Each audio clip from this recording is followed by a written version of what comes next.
Welcome back to the Slow Almanac. I'm Ali.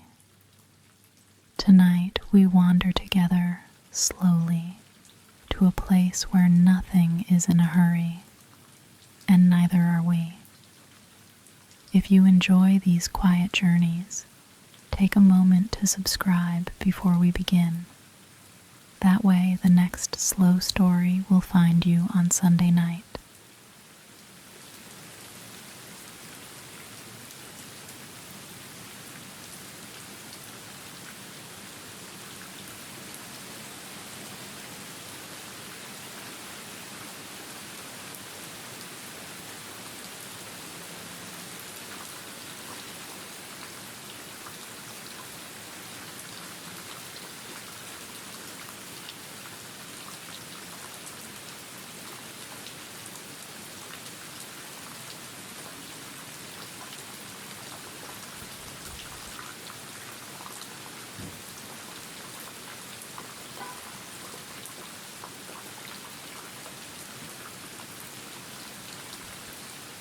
Let your body settle where it is.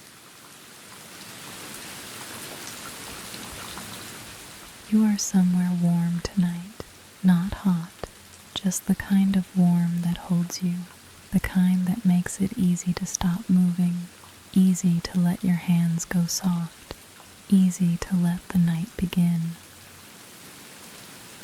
Let your shoulders drop, let your jaw unclench. Let your breath come and go without you directing it. You don't need to be anywhere else. There is nothing to keep track of. The place we are going tonight is very old and very still, and it has been waiting a long time. Though waiting is perhaps the wrong word, because the place has not been waiting for anything. It has simply been doing what it does, quietly, without interruption.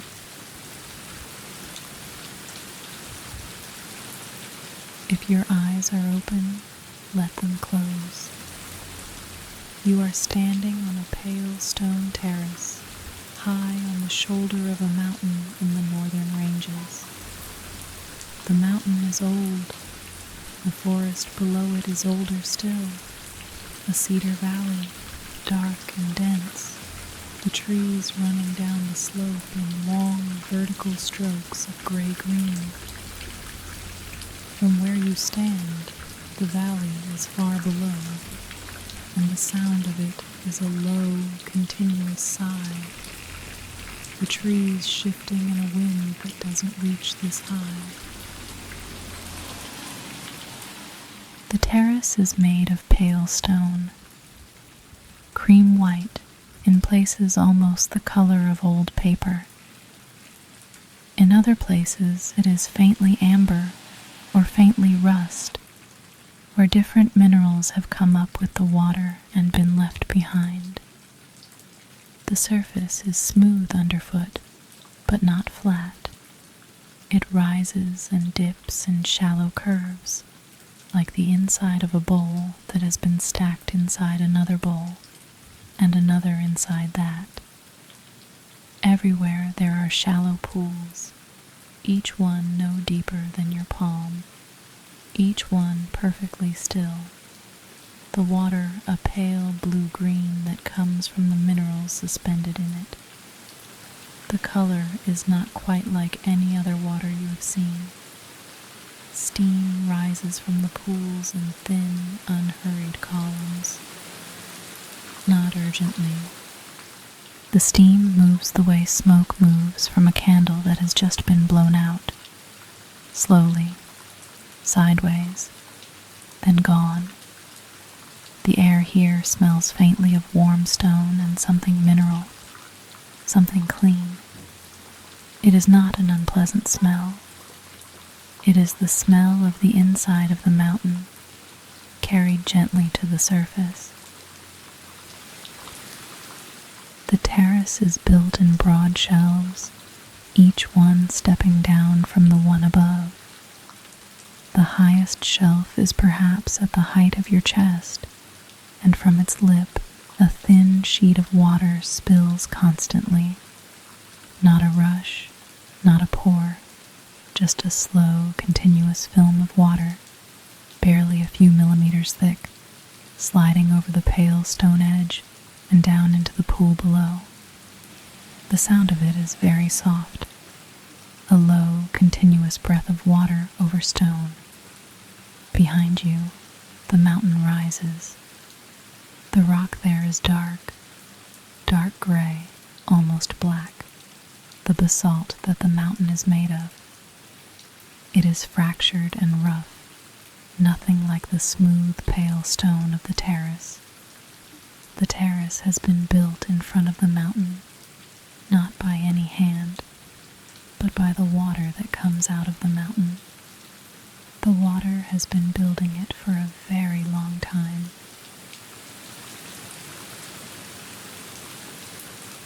You sit down at the edge of one of the middle pools. The stone under you is warm, not the warmth of sun on rock.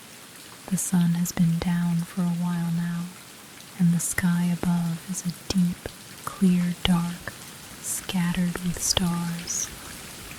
The warmth comes from below, from the water, and from the rock, and from whatever is deeper still. The mountain is warm from the inside, and the terrace holds that warmth, and you are sitting in it. The pool in front of you is perfectly still. The steam from it rises and dissolves. The water at its surface is the color of a pale aquamarine, fading to clear at the edges where it is shallower. If you look closely at the stone beneath the water, you can see the texture of it. Thin layers, like the pages of a book that has been left in the rain and dried again. Each layer slightly different from the last. Some are whiter, some are more amber, some are barely distinguishable from the one above, but they are all there, stacked up, patient, each one a season or a decade or a century of the mountain's slow interior work. There is no wind here. The Cedar Valley below breathes its long breath, but up here the air is still. The steam rises straight. The pools do not ripple.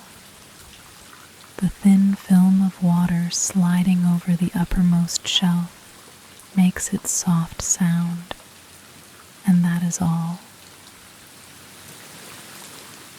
You are on a volcanic hot spring terrace, high above a cedar valley in the northern mountains. The pale stone shelves around you have been built by water rising through fractured rock, carrying the mountain's minerals to the surface, leaving them behind in thin, pale layers. You are sitting on the record of that work. You are sitting on centuries of it.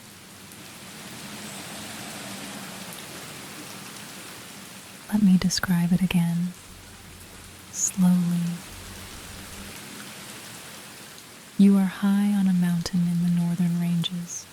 Below you, a cedar valley runs down through the dark. The trees are old. The valley is quiet. Up here, the air smells of warm stone. The terrace is pale, cream and amber, and the faintest rust.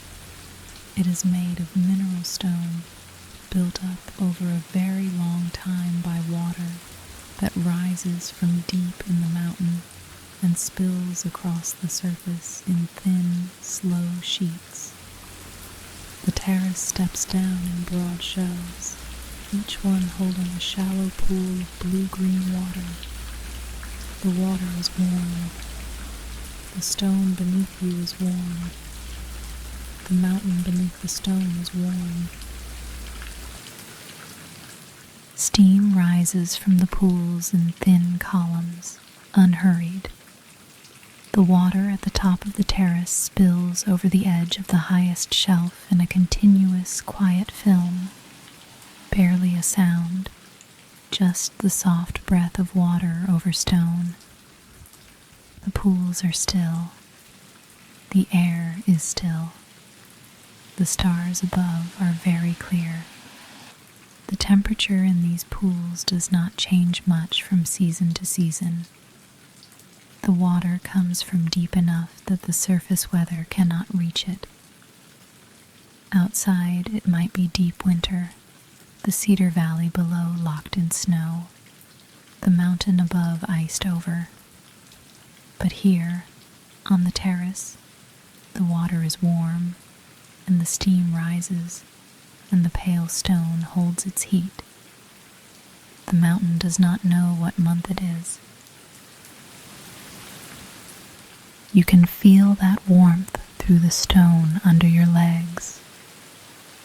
It is a steady warmth, not intense, not uncomfortable. The kind of warmth that makes the body want to stop bracing against anything. The kind of warmth that makes the breath slow down on its own. The pool in front of you is very still. The blue-green color of it comes from tiny amounts of silica and calcium and other minerals dissolved in the water. Minerals that the water has been picking up on its long journey through the rock below. The water carries them up, and when it reaches the surface and the pressure changes and the air touches it, it begins to let them go. Slowly, one thin layer at a time. The layers are there beneath the water. You can see them if you look. Pale horizontal lines, fine as paper, stacked up in the stone under the pool. Each one is a record of the water's work. Each one is a year, or a decade, or a century, depending on how fast the water was moving, how mineral rich it was, how long the mountain's heat ran strong. The terrace is not just stone. The terrace is a record. You are sitting inside it.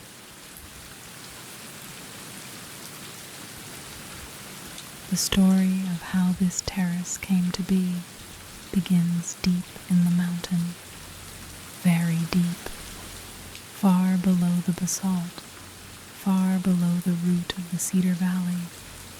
There is heat.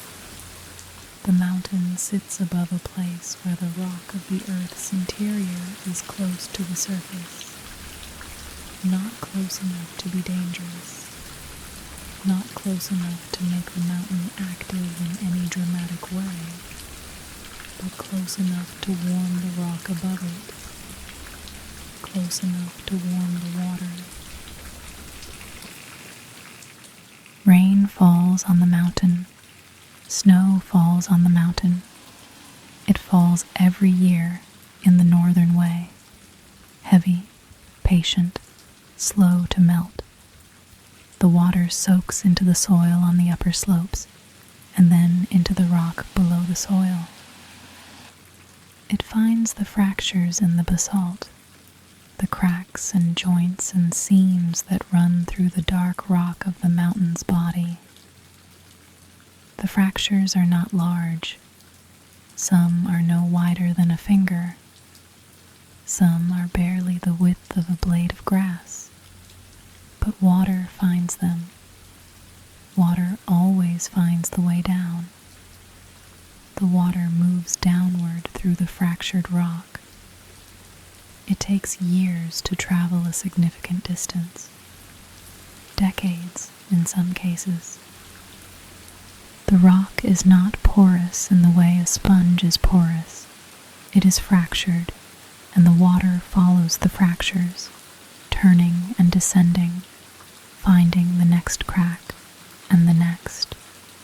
The water has no plan. It simply follows the pressure, the gravity, the slow geometry of the rock. As the water descends, it warms. The rock around it is warmer the deeper it goes. The water absorbs that warmth gradually, the way a cold hand warms in a warm room, not all at once but steadily over time. And as the water warms, it becomes a more effective solvent. Warm water dissolves rock more readily than cold water does. It begins to pick up minerals from the basalt and the limestone layers it passes through. Calcium, silica, bicarbonate, trace amounts of iron and magnesium. The water collects these minerals the way a slow river collects sediment, quietly, continuously, without any urgency. The water descends until it reaches a depth where the heat is sufficient to reverse the pressure, where the warmth of the rock below pushes the water back upward. This is the mechanism of the hot spring. The water is heated. It expands slightly. It becomes less dense than the cooler water above, and it begins to rise. It rises through the same fractured rock it descended through, or through different fractures, following the path of least resistance back toward the surface. The journey up is slow. The water has been underground for years, sometimes much longer. It carries its dissolved minerals with it, held in solution, invisible. When it finally reaches the surface, when it emerges from the rock at the base of the dark basalt face behind the terrace, it is warm, and it is laden, and it begins immediately to change. At the surface, the pressure drops. The carbon dioxide that the water has been carrying, the gas that helped it dissolve the calcium from the rock below, begins to escape into the air. And when the carbon dioxide leaves, the water can no longer hold all the calcium it has been carrying. The calcium precipitates out of solution.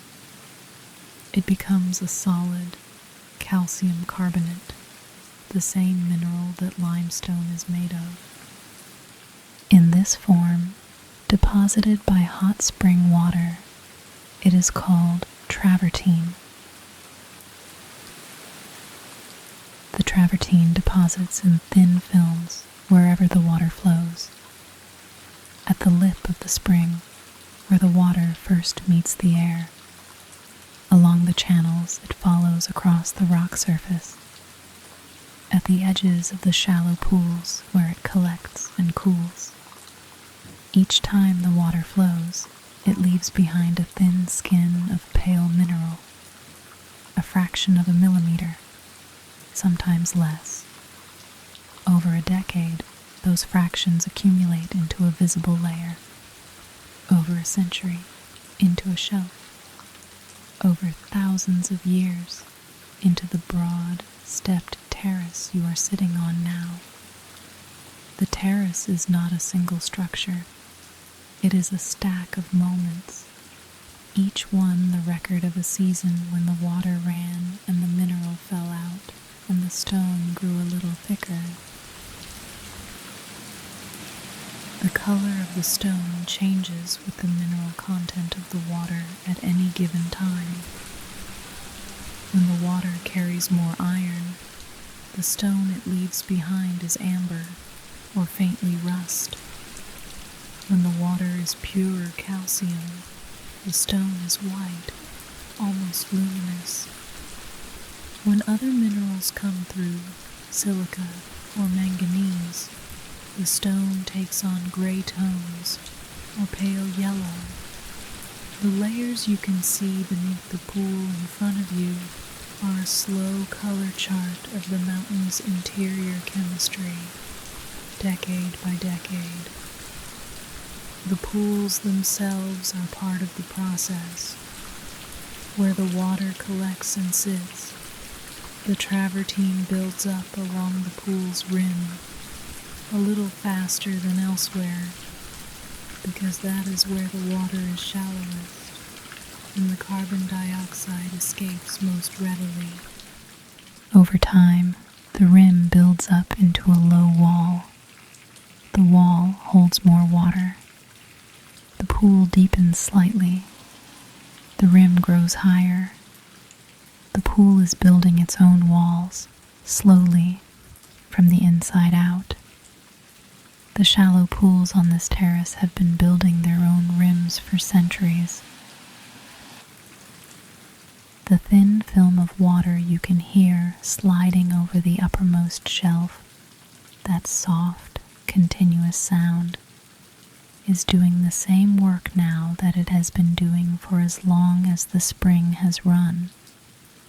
Every drop that passes over that lip deposits a trace of mineral on the stone it crosses. The lip grows, almost imperceptibly, higher. The shelf behind it fills, almost imperceptibly, deeper. The terrace, as a whole, is rising, very slowly, at a rate you would never notice in a lifetime of watching.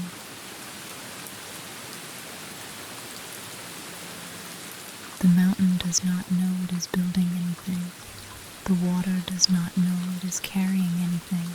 The chemistry is simple and patient, and it has been running here since the mountain's heat was first sufficient to push water back to the surface. The terrace is simply what happens when warm water meets open air, over and over, for a very long time. Come back to where you are sitting. The pool in front of you is still. The steam rises in thin columns and dissolves. The thin film of water slides over the shelf above with its soft, continuous sound. The stars are clear. The Cedar Valley below is dark and quiet, the trees moving in a wind you cannot feel from here. The stone under you is warm. The warmth comes from a long way down, from the fractured basalt, from the water that has been traveling through it for years, from the heat that sits below the mountain's roots, and has sat there since long before the mountain was a mountain. That heat is steady. It does not run out. It does not vary with the season. It simply is, and the water carries it up, and the stone holds it, and you are sitting in it now. The layers of travertine beneath the pool are still accumulating. Right now, as you sit here, a thin film of mineral is being deposited on the stone at the edge of the pool's rim. It is happening too slowly to see or feel, but it is happening.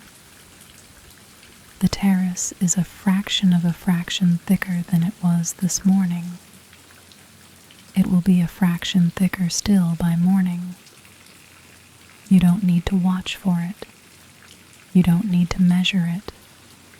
It will happen whether you are here or not. The mountain is not performing for anyone. It is simply doing what it does, and what it does takes a very long time. And tonight, you are resting inside the result of that long work. The Cedar Valley below breathes its long breath. The steam from the pools rises and goes. The water at the top of the terrace spills over the pale stone lip in its quiet, continuous film. The night is very still. You are very still. If you'd like more of these, you can follow along quietly. The button is just below this video. Sleep well.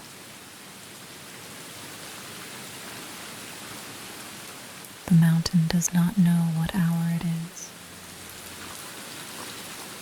The water rises, the mineral falls, the stone grows, one thin layer at a time.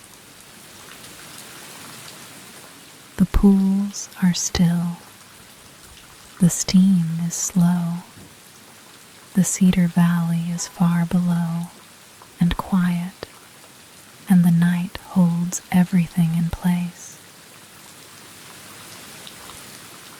You can stay here as long as you want.